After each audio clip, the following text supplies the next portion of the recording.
Good morning, everybody, and apologies for being a bit late. Facebook has been playing up and not letting me go live on both the Facebook, Loxley Colour Facebook page and the Pro community.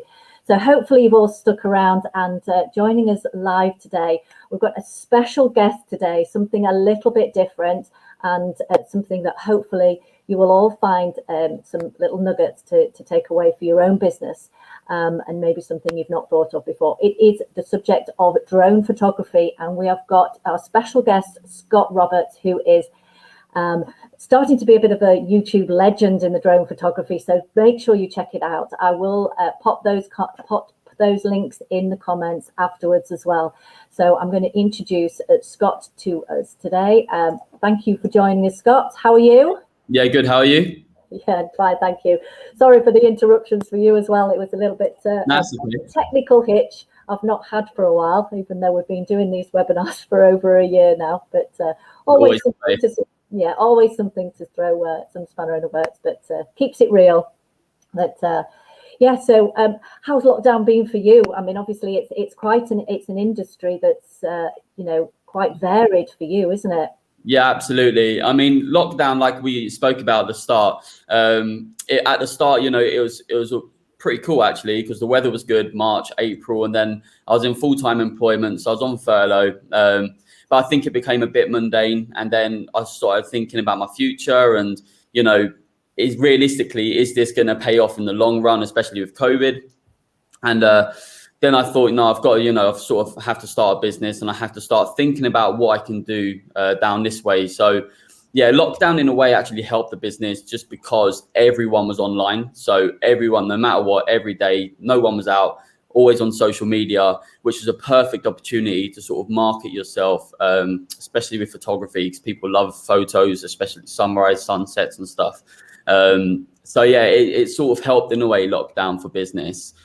In the long run. So, but mentally, like with mental health and things, it's affected a lot of people. But I think, yeah, like to have something to focus in on and take that thought away of what's going to happen, in the future and stuff.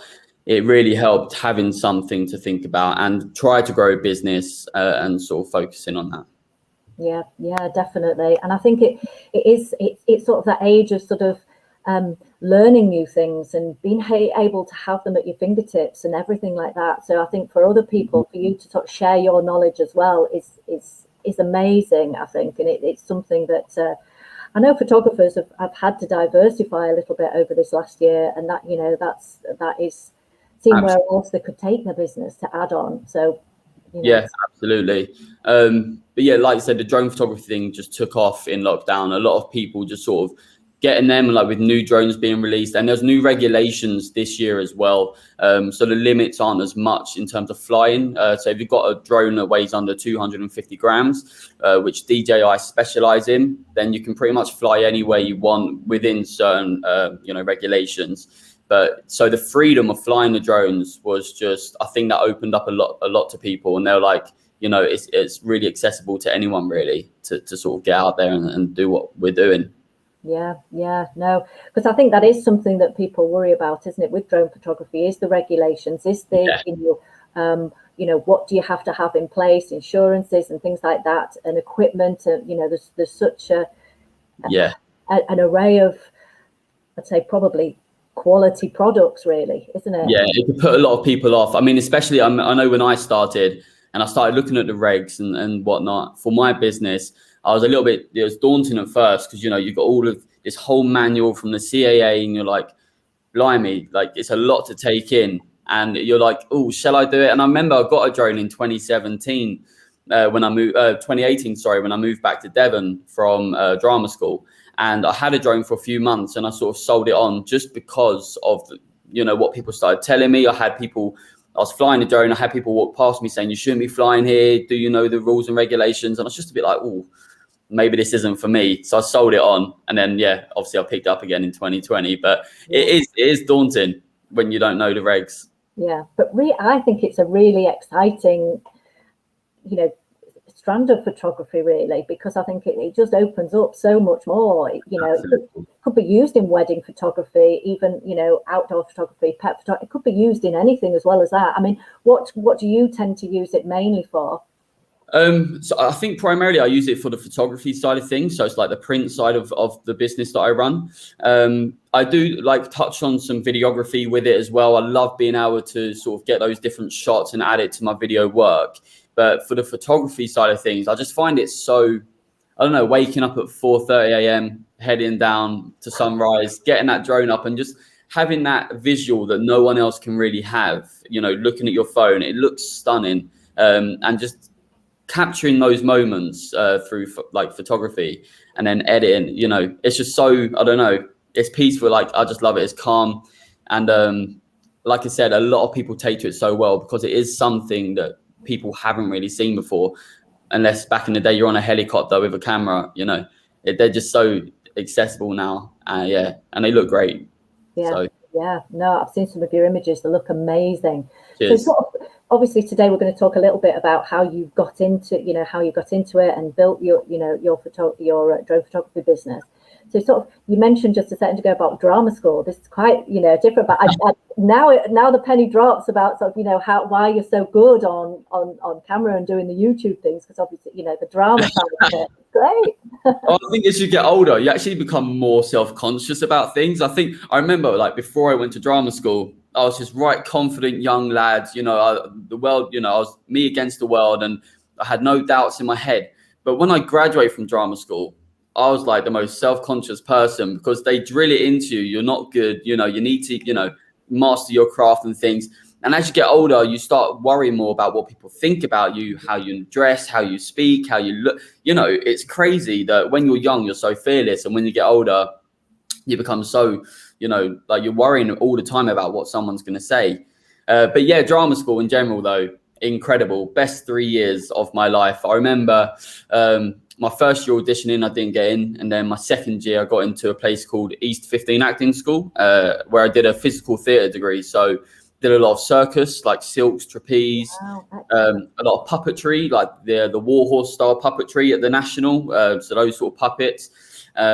And yeah, a wider like clowning, you know, physical like movement and stuff. So yeah, best 3 years of my life. So, and that's actually where I started my photography journey. So I think it's 2017 and I was in my second year and we started talking about headshots that we needed for third year for, you know, showcase to agents and things. And I was like, it's so expensive to get your headshot when you're a student, you haven't got money and you're talking about £350 for an hour shoot. It was, yeah. And I was like, I've always had an interest with photography, and I sort of thought to myself, you know, if I can start offering headshot photography, just sort of teach myself, watch YouTube videos, you know, educate myself on how to do it, I can offer my own headshot services at a really discounted rate for students that just can't afford, you know, to go to those higher end photographers, because like, I come from a working class background myself. So, you know, when you haven't got your family there to financially support you to get those sort of things, it is really difficult to break through in the industry. And that's why you see so many, you know, middle class and upper class people break through, because they've got those opportunities. But if you're young, you know, if you come from that background where you haven't, then it's very difficult. And that's why I started it. And that's why I started the headshot photography. That went quite well. I taught myself a lot. And then I started like show reel filming. So I started doing show reels for students. And back then I fundraised quite a lot of money for like an iMac. So, you know, Cutleaf was really starting to grow when I was at drama school. But in 2018, when I had to move back to Devon, it sort of come to a crash, because you go from these 3 years of amazing, you know, creative industry. You're in a bubble full of creative people, you know, it's always buzzing. You're training 9 till 5 every day. And when you move back, they don't prepare you for that. They, you know, unless you're sticking around with your friends and stuff, you're isolating yourself from everything that you did, and you're moving back. And then it's just a bit like, what now? Yeah. You know, you might have an agency, you might not, you know, you might have a theatre company. So there's so many things. And originally the idea was to just work in hospitality in the summer, save up, and then move back to London. But plans changed. I met a lovely young lady, and then I ended up sticking in Devon. But yeah, like I said, it's a challenge over the next 2 years from 2018 to early 2020. I was just working in hospitality. Like, I wasn't sure what I wanted to do. I stopped cut leaf. I sold all of my equipment. So my iMac, my camera, my lenses, you name it. And I think that's mainly because I just sort of, I wasn't sure if I wanted to do anymore, if there's even a market for that sort of thing down here. So I was just like in a right rut, like didn't know what I wanted to do. And I think, yes, as I said, in lockdown, I've always wanted to start the business again, but I wouldn't be able to do headshots and show reels because the clientele is totally different in the Southwest. It's much more commercial. You know, you've got fishing, the fishing industry, which is huge, and just small independent businesses, really. So I had to sort of reevaluate how cut leaf would work for the future because I knew I wouldn't be going back. So yeah, then I started thinking, what can I do? How can I change? So then, as you do, I haven't really got a video reel or anything. So you offer massive discounted prices for, you know, companies just to get a bit of a show reel behind your back. And at this point, I didn't really have a camera. I had this very small thing called a Osmo Pocket, and rocking up to a client shoot with this small camera in my hand, literally as tiny. It was a bit embarrassing, but I had to work with the equipment and what I had. And I think that's always what I've tried to do, is work with what I've got rather than investing in, you know, the highest end camera and not having the knowledge to use it. You have to understand light, you have to understand composition, you have to understand certain things before you invest in the higher end stuff. But yeah, and then that's when cut leaf started again, when I started doing those small, like commercials for in like businesses, and then I'll get onto the drone stuff after. So that's how cut leaf restarted anyway, was just by doing that. And then lockdown obviously really helped with the business. So yeah, I'm gonna stop talking a sec. I feel like I'm just going on and on and on. And on. No, it's great. It's really interesting because it's funny how I think you kind of, you know, where you've evolved from being in that bubble with all those creatives and then moving back, and how different it is then, and it kind of then makes you almost fall out of love with what you're doing. So that's it's interesting, you know, and there are lots of people that have been on those journeys, and it's almost like you get to that point where, okay, I want to use my skills, but how can I use them in a way that I really want to, and you know, and benefit from the area in, because obviously now you're in such an amazing area down in the Southwest where you've got an abundance of fabulous scenery, touristy kind of places, and you know, that can be taken advantage of. Yeah, and I think it is important just to sit down and just sort of look at your surroundings and go, you know, what does this place need? Because like on socials, businesses down here, they're not as up to date in London or Birmingham or Manchester, you know, the big cities. They're a little bit behind. And if, you know, I've got those skills from living in Essex and seeing how other companies work, and you know, I could bring that to the Southwest. And there are companies down here doing that now, but there's so many companies that need help with their online presence. And you know, and that's why I thought it's perfect opportunity to sort of try to change that for businesses, and it's working. You know, the work's coming through, and more people see my work, and it's growing. And I'm getting more interest, which is great. So, well, businesses, I think, you know, this is a really interesting topic, because other businesses and sort of going into that commercial side of it and to create videos for them, or images that they can have on display, even for hotels and everything, you know, like that. And you know, it is. To have something a bit more unique is going to make you stand out. Absolutely. And I think I've only realized, well, this year, since businesses have been allowed to reopen, I've had a lot of interest from hotels, B&Bs with my drone photography about putting it on their wall spaces and things, just to brighten it up and whatnot. And obviously drone photography is different, so not many places will have that sort of artwork on their walls as such. So yeah, no, definitely. Because it's interesting, because we had a brand photography expert as well, and that was on for a webinar, and that was kind of the similar. And I think I see the two actually linking up, you know, in my head as well. That is something that they could branch out to with the, you know, drone photography as well. Yeah, absolutely. I just wanted to go back to the pandemic and COVID and how that sort of helped me pursue the drone side of the business, because I mean, yeah, so I think it's really important to talk about. So I think when lockdown happened, as we said, you know, at the start it was quite fun and things, you could just sort of relax. But yeah, like I think I did an estate agent shoot. So I started doing like that's one thing I did do down here, was like real estate photography, because that's quite a big thing. And I remember an estate agent after like my 4th shoot saying, do I do drone photography of aerial shots of houses? And this time I didn't have a drone, but I just sort of said, yeah, I can do it, you know, fake it until you make it sort of thing. That's how you get by. You have to say yes, and then sort of figure out how you're going to do it, even if you don't have a drone.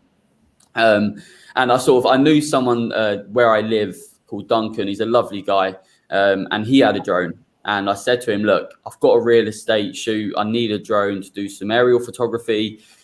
Do you mind if I borrow it? And he said, yeah, not a problem. He said, take it for a couple of days. And I was like, oh, sweet. That's you know, cheers, mate. So I did the real estate shoot, which was really, you know, really fun. And then the next day I was meant to give it back.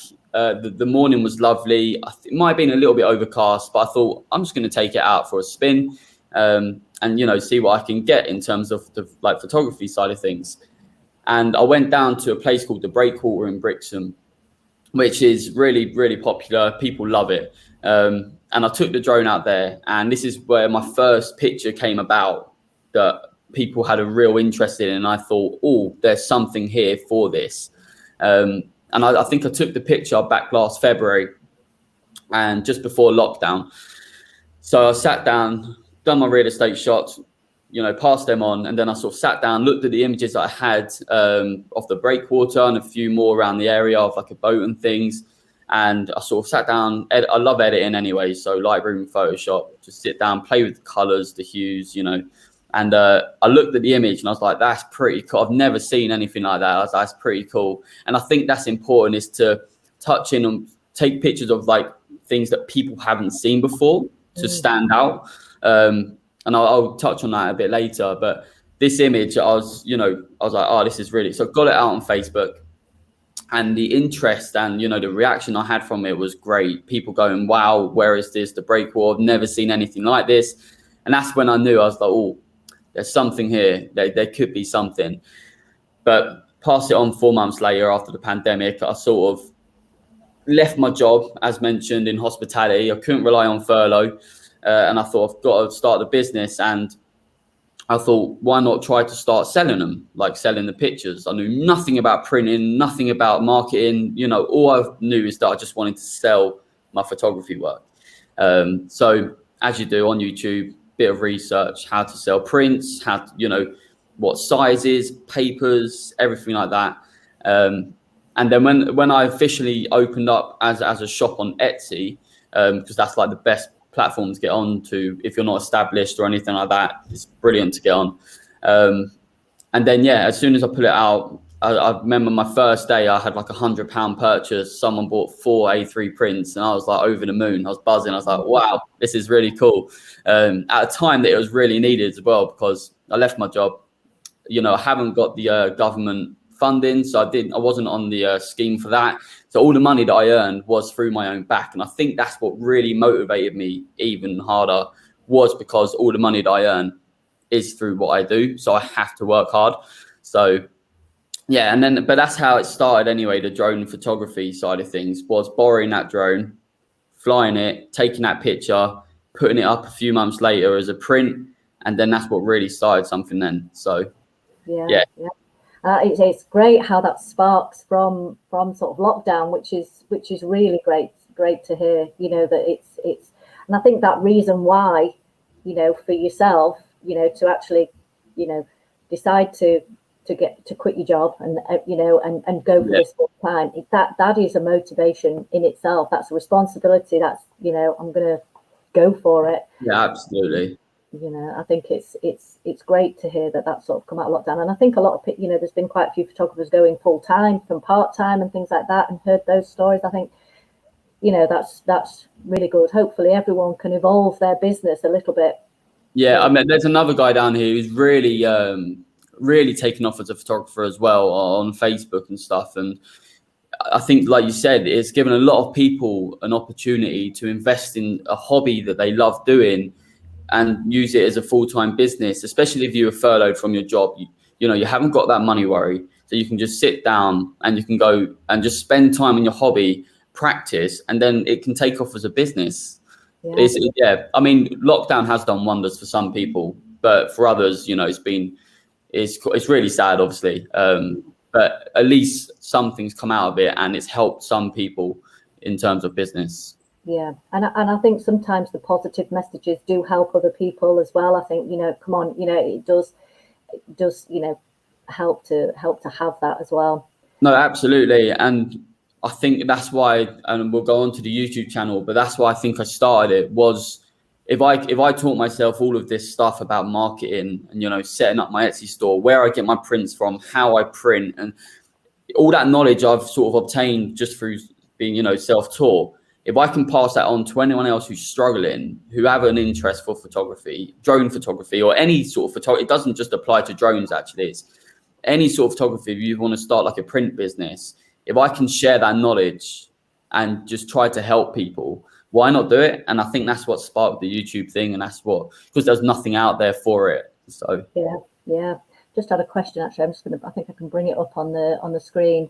So, hi Scott, similar positive story of training and reinvention during lockdown. I'm adding drone shooting into my brand photography business, just doing my A2 and really surprised with the amount of interest. Glad to hear about your success. Oh, nice. No, that's great to hear. It's nice to hear another positive story. And I've been hearing quite a lot of those. And it's just, I think like the greatest thing that's come out of all of this is the amount of positive comments. So, you know, people on my YouTube channel just saying, thank you so much for sharing. I've learned so much. You know, it's a rewarding feeling knowing that like the knowledge that I'm putting out there is helping people. And I don't class myself as like a professional. I would like, you know, I just think that I'm a guy who has some knowledge, who has done something for himself, and I can hopefully pass this knowledge on. Yeah. But I love your YouTube channel. I think, you know, I think even if people are not interested in drone photography, I think you've got such positive energy that comes across, and I think hopefully people, as you say, can use that in their business in different ways as well. And I think it is just, you know, really, really good to watch. And I hope that everybody does go along, and I'll pop the link in the comments in a minute. I'm just trying to find it. but yeah, no, it's really good. And so how did the YouTube, how did you come about doing the YouTube channel? Why did you start that?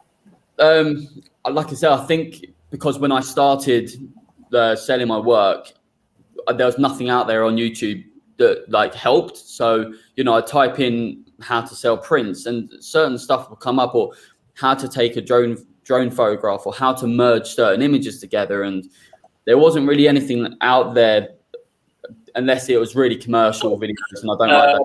Excuses. Sorry, I haven't posted in a while. I have been really busy with I can't close it. In general, like, there we go. Sorry.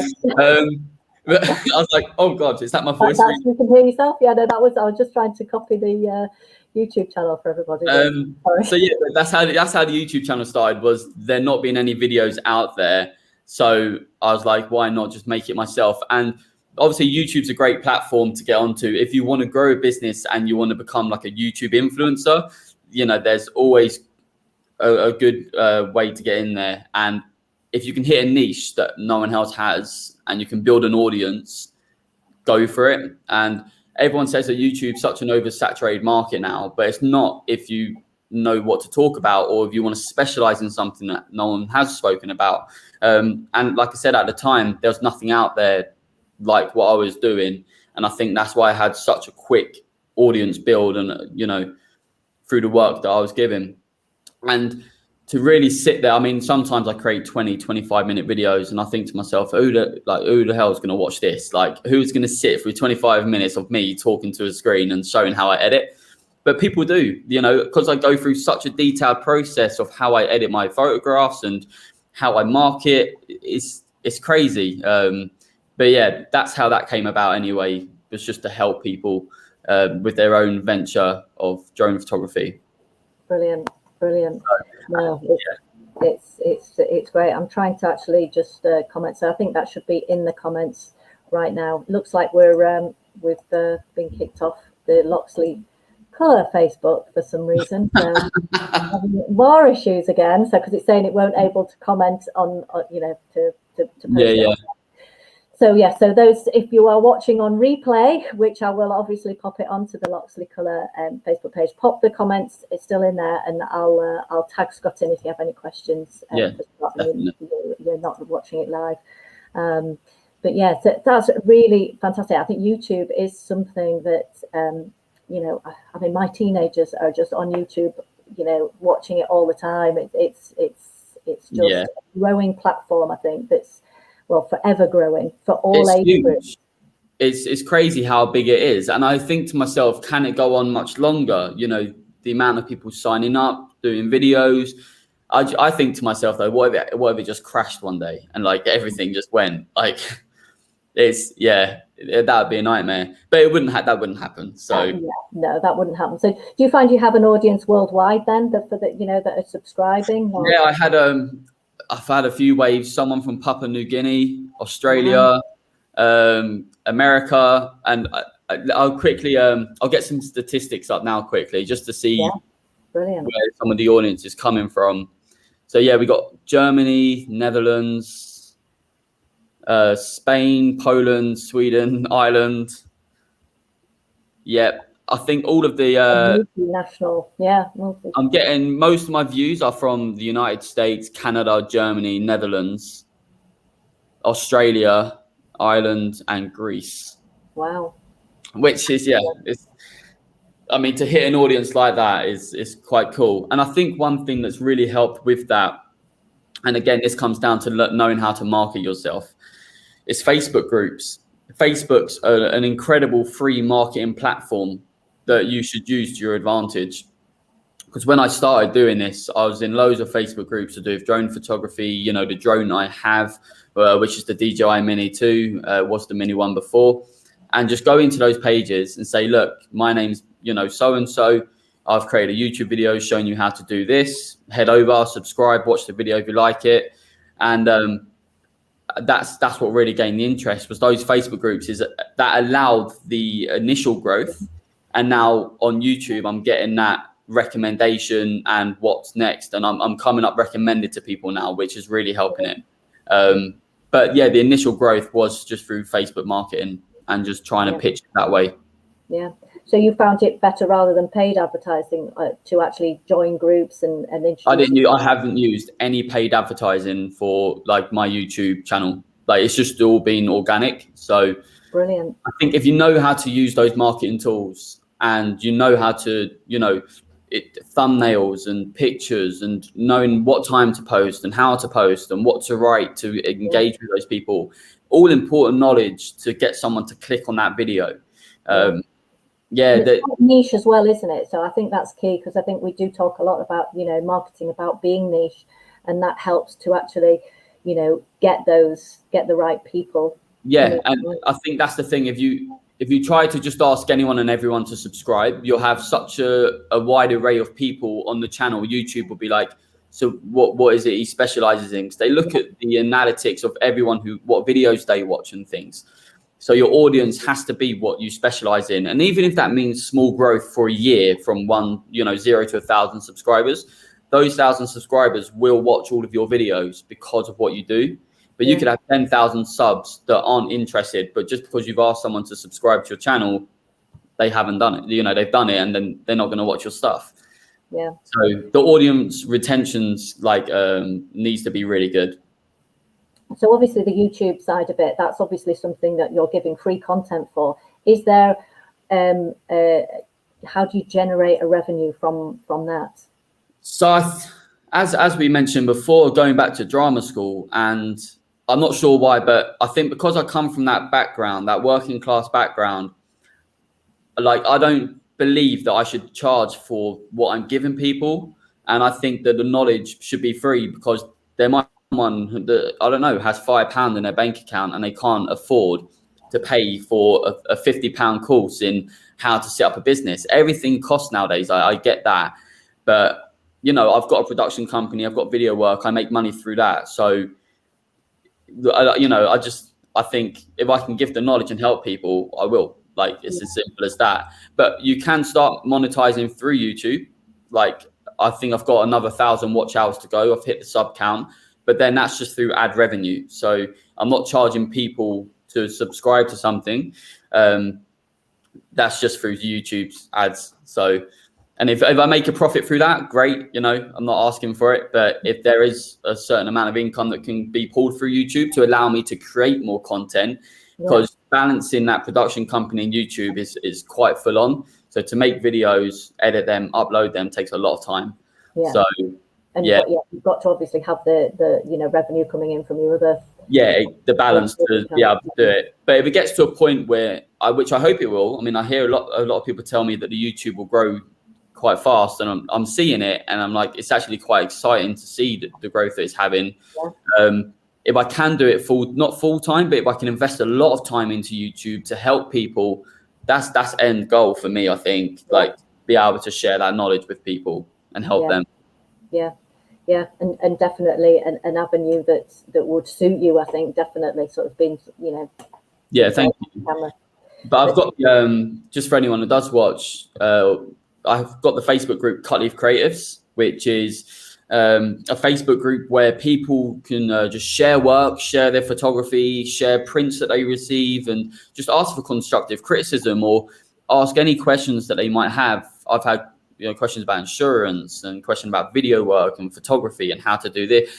And originally it was a place for me to answer back to people to help them and be like a little private group.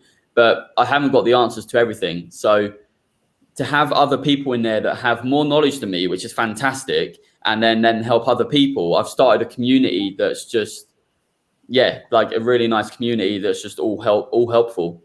Brilliant. I'll pop that in the comments as well. I'll find that and pop that in there, because I think that's great, and to get some constructive criticism. I think that obviously if it's a new genre for people, then it's absolutely. You know, it's a perfect forum to have it as a group as well, and share successes and help with issues, I guess. Absolutely. I mean, that's what it's all about. And I think the pandemic, more than anything, has made people come together more.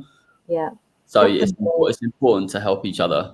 Yes, definitely. Everyone needs a little leg up or a little bit of motivation when they're feeling overwhelmed and down with it. So that's perfect. So I'll pop that in the comments as well.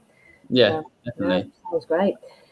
Do you have any images or anything that you can? Yeah. I was just about to say, would you like me to? I'll share some of my work with you. Really good to see them. No, I don't want to share that. Let's go share screen. Okay, I think if I get it up. Sorry, it's technology. You think I'll be really good at it, but okay, let's start with. When someone else has got the rest of the controls, though, isn't it? I know. I'll start with so all of these photos that you're about to see were originally on the first drone that I had, which my mum bought for me because back in the pandemic I couldn't afford it, so she bought me my first drone, which was the Mavic Mini 1, which it was only JPEG files. And just before I show you these photos, actually, I just wanted to quickly say the Mavic Mini it's probably one of the weakest drones that you could have, but it's all I could have at the time. So only having JPEG files, no raw capability, having to teach myself again how to merge images together and pull those details out of the files was a long process. And that's why I wanted to teach people how to do a similar thing, because so many people had this drone. And again, I think that's why the audience on my YouTube really, really grew, because a lot of people didn't know how to do it. I just wanted to quickly touch on that.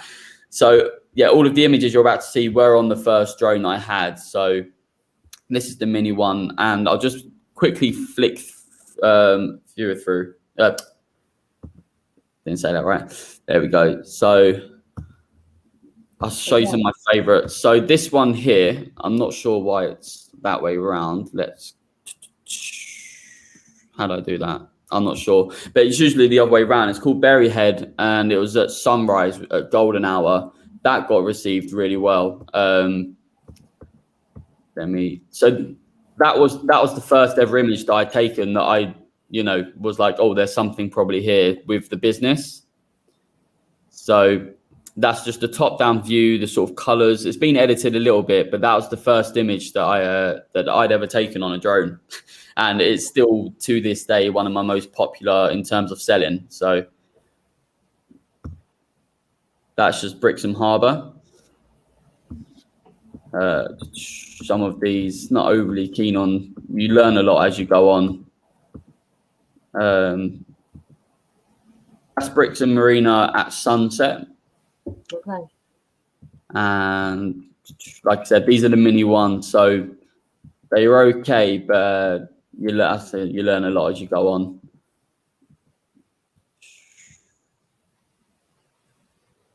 I'll show you a couple of my main images. So that one there, that's probably my highest selling picture to date through Etsy. So that was the breakwater at sunrise. And to get that image, I had to take around 9 photos, I think. And I had to, it's 3 separate images. So the top half, the middle half of the image, and the bottom half. And each section has around 3 to 4 photos at different shutter speeds to merge together.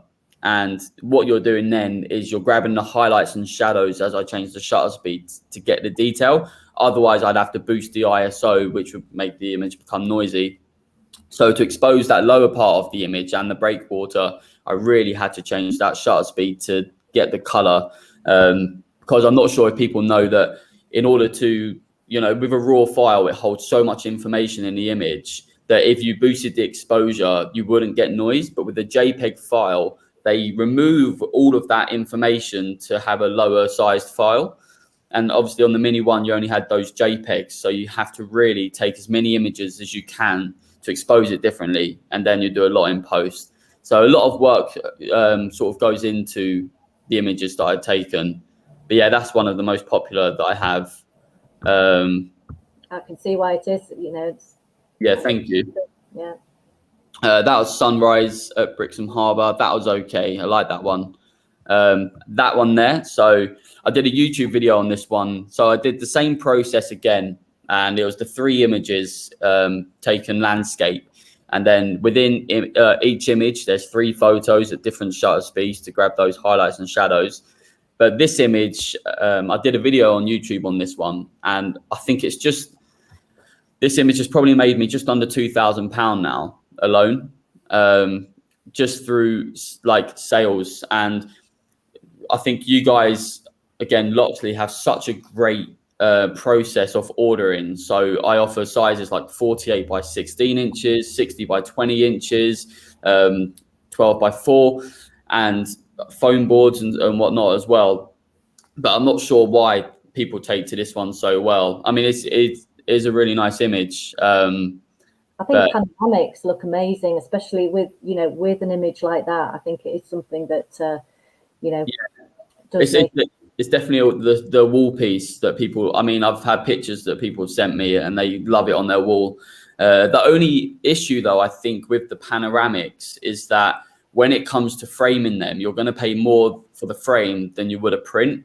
So, like I said, the reason that I love you guys so much is because you have those options of foam boards with the different papers, and there's just so much freedom that you can have when ordering. It's a lot easier. So yeah, I've had quite a few of those ordered, and I think I'll take you to the Mini 2. So this is with the new drone. So that's a long exposure shot at Torquay Bridge. So I've got some filters from a company called Freewell, and it's got an ND1000 on it. So you're really blocking out that light. So that's what allows you to capture the motion blur of the cars. And I've had a lot of people tell me it looks like a Formula One racetrack or something, just because of the road and the road works going on and stuff. But yeah, that's my most recent image. And then I've got another panoramic one of the breakwater there. Okay. And Brixton Harbour again, but just a little bit different in the colours with the sunrise. Just played with the hues a little bit in that one. And Marina again. And then recently I managed to get out to one of the cruise ships, and I really wanted to capture them before they head off for the summer, because they can go now. And I was eager to get out there and get an image of one. And the Holland America line was just sitting perfectly behind the sun. And yeah, I was happy to get this one. So, and just a few more, but as you can probably see, I do quite a lot of sunrise and quite a lot of sunsets. And I think this is literally because people go mad over it. People just love a sunrise and a sunset. And they're the ones that are most bought as well. So, you know, finding out what people like is really important. What sells, what doesn't. It's all about trial and error, you know. Well, you can tailor make your images towards what people, you know, what people are selling when you've got those patterns. So it's yeah, really good. Yeah, absolutely. But yeah, I mean, for the future of the drone photography bit, I mean, I've got the market stall now as well, which is really cool. And as I was saying to you before, having that social interaction and people compliment my work in person brings such a smile to my face, because it's so nice to hear in person. Yeah, so I'm hoping this summer will go quite well with the tourists on the market stall. Yeah. Well, I think there'll be a lot of people staying in the UK this year, so hopefully you'll get quite a bit of business, and definitely coming down that side, at that end of the country where it's a bit better weather.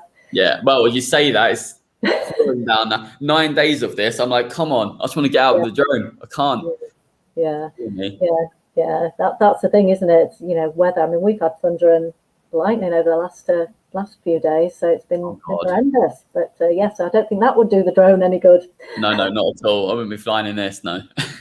But no, it's been great to catch up, and thank you for your time and all of your, you know, being so open with you know, about your business. And I wish you the best of luck, and I hope that everybody, if they're watching live or on replay, which I think most people will be doing now, but I'll pop all of the links. Lovely. Thank you. And any questions anybody has, just let me know, and I'll tag Scott in so that he can answer those. But no, thanks for having me. It's been wicked. As I said, it's quite surreal that I started ordering with you guys, and I was like, oh, they're such a great company, you know. And I was watching your webinars. I was like, it'd be really cool. And now I'm at a point where I'm like growing as a person and a business, and I'm able to do stuff like this and help others again, like I said. So it's wicked feeling. Yeah, really cool. Brilliant. And I think you're destined for, you know, to have a great business sort of online, and, you know, with your sales as well on Etsy, and hopefully, you know, further afield than that when you get going. But thank you so much, and thank you everybody for watching. And if you want to hear more, go over and join the Facebook group and the YouTube channel with Scott. Lovely. Right. Thank you very much. Thanks again. Bye.